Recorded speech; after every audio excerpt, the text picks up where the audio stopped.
enforcement, as the Commissioner said, there's a real education component here, and from a public health perspective, there'll be real efforts on engagement, awareness and sustained behaviour change. So we will also have door knocking that'll involve non-governmental agencies. We've reached out, had an ongoing working relationship with the Victorian Multicultural Commissioner. I've spoken to faith-based groups, and we will work with local trusted community leaders, with CEOs of council, with mayors, to use everything at our disposal to raise awareness, because this is not always just an issue of willful neglect, if you like, of the directions. It is sometimes literally lack of awareness or lack of motivation or lack of ability to sustain those difficult behaviours that we've had to go through these last 4 months. Do you have any ideas where this community transmission is occurring, how it's occurring, what sort of things people need to be cautious of? Well, in particular, we've seen the exchange of individuals, sometimes with very minimal symptoms, sometimes with obvious symptoms, sometimes pre-symptomatic, so before they've even developed symptoms, but going to other households, a number of other households that are part of extended family or extended friends groupings. And so, as Minister Neville said, just because you can do it doesn't mean you should. Yes, we all expect to be able to see our family and expect to be able to see some close friends, but I think it's worthwhile reflecting on who are, what are the one group of friends that you would see maybe once a week? Who are the family members that you might see once a week, and not extended groups, parties up to that 20 limit at every possible occasion, because we've seen spread through parties, spread through dinners, spread through visits to multiple households of extended family. Any idea how the AFL players contracted coronavirus, and I guess what protocols is the AFL going to have to put in place? Well, the AFL already has an existing protocol. They've got it that minimises the number of close contacts that any one player will have, and they'll implement that accordingly. But DHHS advice will be to quarantine all of those identified close contacts for 2 weeks from the time of exposure. So basically no games for Essendon then? Well, it really depends on them, what they can manage operationally. If that individual has trained with a number of people or has knocked out, if you like, by virtue of close contacts needing quarantine, such a number that they won't be able to play, then that's how they'll have to proceed. But if they can manage with the existing player list, minus those close contacts, then they will proceed. How many people have gone into isolation due to this one case at the AFL? No, I think they're still working up the close contact list. Would you say it'd be like close to 30, 40? No, I think it'll be a much smaller number, but I'm not sure of the exact figure yet. One of the things that really helped Australia suppress the spread of the coronavirus was having returned travellers in strict hotel quarantine. And given we've seen family outbreaks and people just not heeding those rules, do you think it's time for us to not visit them, but have stricter quarantine requirements with our most health people who are testing positive? Look, there are over 1,000 close contacts now, so it would be a really significant number in hotel quarantine. There's a balancing act. If you say that every confirmed case goes into enforced isolation, every close contact goes into enforced quarantine, there'll be people who simply don't turn up for testing on the basis that they might have their close family members quarantined for 2 weeks.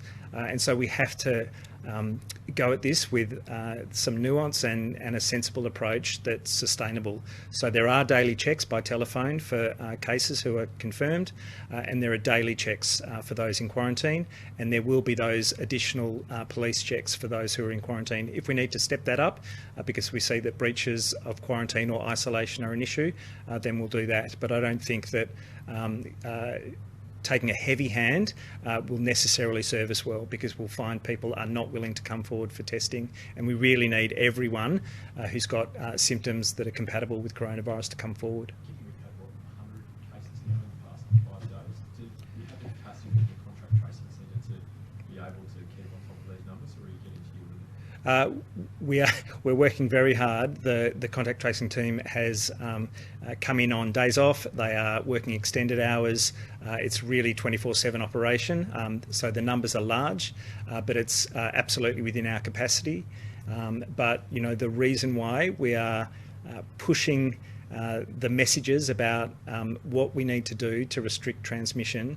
So isolating if unwell, getting tested, making sure you're not visiting multiple individuals, making sure you're not going into crowded settings and you're not breaching any of those directions. The reason why that message is so critical is because we don't want to get to 100 cases a day when that would really push us. Do you think it's time to enforce mandatory masks in public? So masks have been a hot topic, obviously. The existing national advice has been that they're not required, and the WHO advice has been that masks are really recommended only when physical distancing can't be maintained and where there's high community transmission.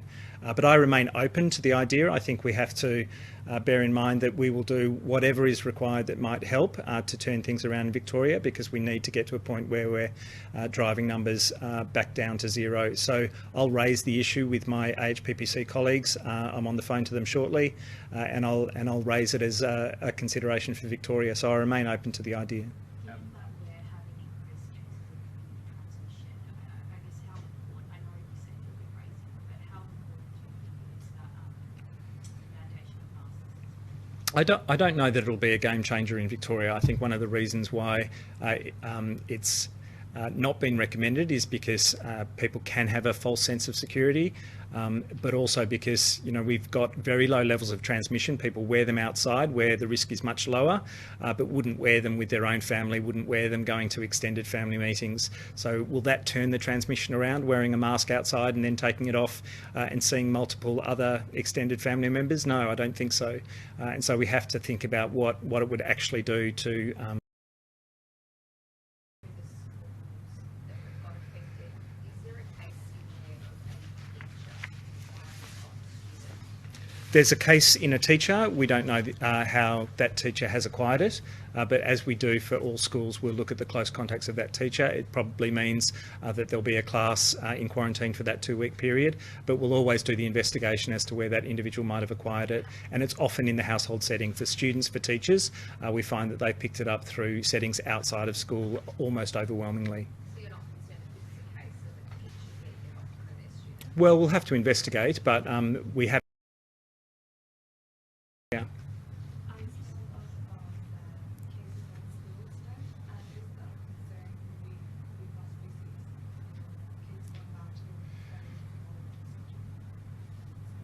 So, the cases in schools that we're seeing are a reflection of that increase in transmission in the community. The reason to reopen schools was because we were at very low levels of transmission. So, of course, it has to be under review continuously, as it was when schools were opened. But it's not a case of transmission occurring in schools and driving the cases in the community. It's really the other way around, an uptick in community cases. And of course, when you've got millions of kids in school and thousands of teachers, those community cases will be in those settings. So I don't think that's a reason to close schools at this juncture. But as I've said, for all of these decisions, it's under review every day. And given we're approaching school holidays, what would your advice to families be as they look towards school holidays and potentially travelling around the state in that sort of thing? What are you hoping people do? Well, I hope people are sensible about it. I hope that if they're unwell, that they're not going to travel where they meet other family members or other friends or are mixing with strangers. If they're unwell, they need to stay home. And people need to limit the kinds of activities that they do where they might put others at risk or put their own family at risk because they're mixing. So it's a tempered approach to school holidays. We've had school holidays previously where people were largely at home. People still need to think about the fact that this isn't over and they need to make sensible decisions that help protect them and others. If people Last have question. holidays, should they still be going on those, or should they be cancelled? Well, look, I think it's for people's judgment to make. Obviously, it can be a significant financial commitment if they've made those decisions, but they're going to a setting where it'll just be that family and they do things sensibly in terms of where they get out and about, then I think that's reasonable. But if they had a plan to meet with 3 other families interstate, I think they need to reconsider it. There were talks about to take public scans possibly soon. That's of the That's not my talk. Yeah, look, crowds at AFL, I think the Premier spoke to yesterday, we'll look at it at an appropriate time, but now is not the time with increasing numbers. What about Lisa? Last question. What about Lisa Neville say today that she believes that police acted in accordance with the guidelines from your department? Do you think that's fair? Is that correct? Yeah, I do. So I think, there is a balance. There are circumstances where compliance and enforcement has to occur for those flagrant breaches that are really substantial risks to public health for people in isolation and quarantine. But we have to maintain a positive engagement. We know that most people want to do the right thing. We know that there are some people who don't have a sufficient awareness of how dangerous this is, how contagious it is, and the settings that they go to and the things that they do as being as risky as they are. And so awareness raising, education and encouragement play a critical role. Are you worried that you've lost some elements of the community over the past few weeks? I think, as I said yesterday, there's fatigue about this globally. This has been going on since the beginning of the year, and it is incredibly hard to sustain behaviours that are not natural to us. We all want to see friends, we all want to see family, we all want the kind of psychological break of doing things that are normal. And so, yes, there has been a drop-off in the kind of constraints that people have put on their lives. That's happened across the world. But as the WHO warned this week, that is a danger because we are seeing an increase in the southern United States. South America looks awful at the moment, and there's new emergence in South Asia and even in countries in Europe. And so this is a tipping point, and we need to bear that in mind because Victoria could get to a point where we don't have to worry about this. We could drive transmission down to a point where we can get back to a substantially normal existence. And so we have to hold the reins this month, especially, and next month, and see where we're at from there. Thank you. I might just add one final point, and that is